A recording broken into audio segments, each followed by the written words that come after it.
Welcome to my presentation on fostering a supportive learning environment using a strength-based approach. In this video, we are going to explore how the principles of resilience can help students build resilience to improve their learning and classroom experiences. We're going to start by explaining what resilience is. Resilience is the ability to recover and deal with life's obstacles, including traumatic events and adversity, and involves avoiding the risky path that is typically connected with poor outcomes.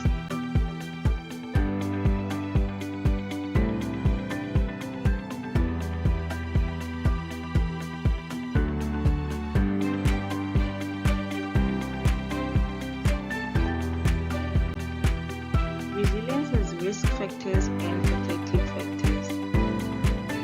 Racism, a lack of economic opportunity, and laws and practices that support substance use are examples of risk factors in society. Policies restricting the supply of alcohol or legislation against hate crimes would be protective factors in this situation. Parents who abuse drugs or alcohol or have mental health issues, child abuse and maltreatment, and insufficient monitoring are risk factors in relationships. One example of a protective factor in this situation is parental participation. Poverty and violence in neighborhoods are risk factors in communities. After-school programs and the availability of faith-based resources could be protective factors.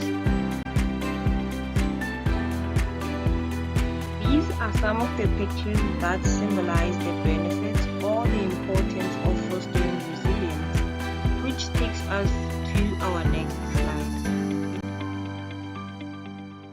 We have found that health and social benefits become more noticeable when peer support programs are clearly structured.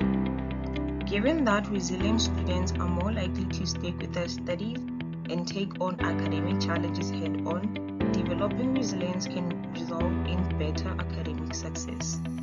Growth mindset, develop students' problem-solving abilities, support networks. Students' resilience and general well-being will be greatly impacted if programs that let them lead and learn from one another are prioritized. According to earlier research, peer support programs that are well structured show greater health and social advantages. The asset-based approach is a practical framework for managing and promoting resilience. It identifies current assets and increases awareness of assets. It activates resources and assets that have been identified. It also encourages equity by guaranteeing that each student has access to personalized assistance and grade-level success. This image shows learners in a science lab setting. For students who are naturally curious about science, the asset-based approach allows them to explore and experiment hands-on. Here we see students painting. Artistic learners thrive when they can express themselves visually, and the asset-based approach leverages this skill to help them learn other subjects.